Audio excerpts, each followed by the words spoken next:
What it do, YouTube? It's your boy RJ, and I'm back with another video for y'all. Now, we gonna be doing a review of Demon Slayer Infinity Castle. I'm just gonna be giving y'all my quick thoughts on it. You know, I went to see it this weekend, so we gonna be talking about that. But before we get into the video, make sure you hit the like button. You feel me? Make sure you follow me on my social media, TikTok, Instagram, all that jazz. You know what I'm saying? We on the way to 2K subs. But without further ado, let's get right into it. So with Demon Slayer Infinity Castle, I had high expectations going into this movie. I mean, it was hype, you know, out the roof. You feel me? Because if you've been watching Demon Slayer, like, man, the trailer, like, they didn't show us a lot, but they didn't need to show us a lot. You feel me? Because we know what's coming. But overall with this movie, I thought it was good. I definitely enjoyed myself, you know, just starting off with some of the positives. Okay. Some of the positives, I will definitely say the soundtrack was amazing. Like, the soundtrack definitely captivated you throughout the movie. Absolutely.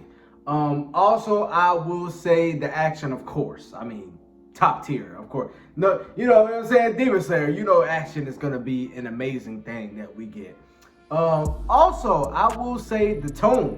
I think they did a great job at setting the tone with this movie. Like, they let you know off rip, like, this is real. This is serious. You feel me? So I think they did a good job with the tone. I thought the animation was amazing. You know, of course it's better animated than Mugen Train and all of that. But again, Demon Slayer flawless. You know, animation. Also, you know, I thought the emotional moments was definitely a good thing about this movie. They definitely made you feel the emotional moments. And like I said, that soundtrack just added an extra to it. You know what I'm saying? So it's amazing what music can really do to you in the movie. You feel me? But those are the things that I thought were positives about the movie. You know, I definitely enjoyed some of the things because you know, people tell me who read the manga that they kind of added a little nuances and stuff like that. So I definitely enjoyed that, the things that they added in here and kind of gave more, you know, light on.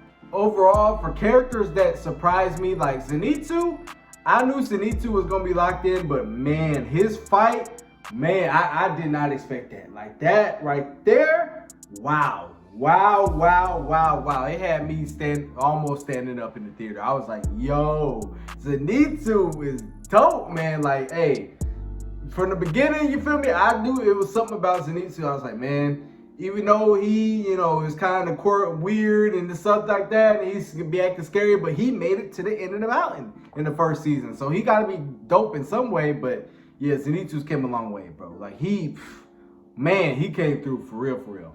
Also, I will say this. Doma, man, that was the upper rank who I was looking forward to the most. Because Kokushibo, I kind of get the sense that he's gonna be, you know, the typical cool, evil, you know, powerful villain, you know what I'm saying? Akaza, we saw, you know, a little bit of him in Mugen Train, so we know what he can kind of do. But Doma was the one where I had my eye on. I was like, man, I really wonder how, you know, Doma is gonna be. And he did not disappoint. Wow.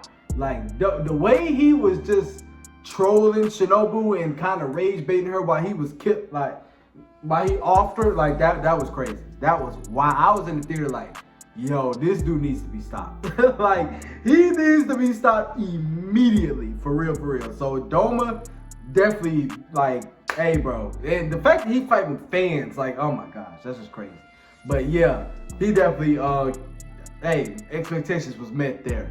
Also, I definitely, again, with the Doma fight, I thought the pacing, getting into some of the critiques that a lot of people have, I thought the pacing with Shinobu and Doma was great. Like, her backstory didn't go on too long and it wasn't too short. It just kind of gave you a good little chunk and then it went back to the action. It gave you a little, you know, nice chunk here and then went back to the action. And that's the way I think it should have been throughout the whole movie because, you know, a lot of people complaining about Akaza's backstory, about how it's too long and certain, maybe other parts of people, you know, dialogue that was too long, but you know, I kind of do agree there. I think this movie, because the runtime was very long. It was a very long movie, which I feel like 2 hours would have been enough, but like 2 hours and 30 minutes, like, you definitely felt it. So I think next movie, hey, keep it 2 hours, you know, maximum, you feel me? So that's just me. But yeah, I will say the backstory complaint because I heard that they call this Infinity backstories, which I ain't gonna lie. Some points the action would be you be getting into it and stuff like that, and then bam, back. So it's like, man, wait a minute, I wanted to see what went on with this before you went to that, you know. So yeah, I definitely acknowledge that negative about the movie.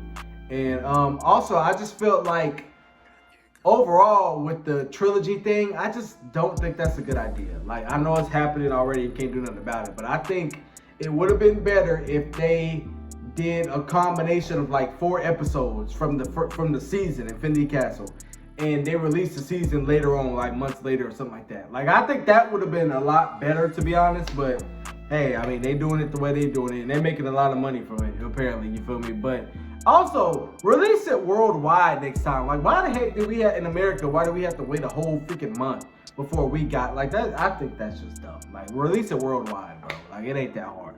But overall, yeah, I will say the fights again were great. You know, the negatives being the pacing, because at some points it just, yeah, it's people in my theater was like, man, this is still going on. You know, you felt the runtime, like with I'm trying to think of a movie that's like 2 hours plus, but you know, sometimes you don't feel the runtime because the movie is well paced, but this time you definitely kind of felt it. You know what I'm saying? So, but overall though, I definitely enjoyed Infinity Castle. I really did. Like, I'm definitely looking forward to, you know, the next movie. I'm gonna try not to get spoiled. I've been spoiled on a couple of things, but nothing major. You feel me? So I'm glad about that. But yeah, definitely, I thought this was a good movie. I would give it an 8 out of 10. I would definitely give it an 8 out of 10. I think the two things, like the pacing and backstories, the placement of the backstories in particular, kind of convoluted the movie to me and kind of slowed certain parts down.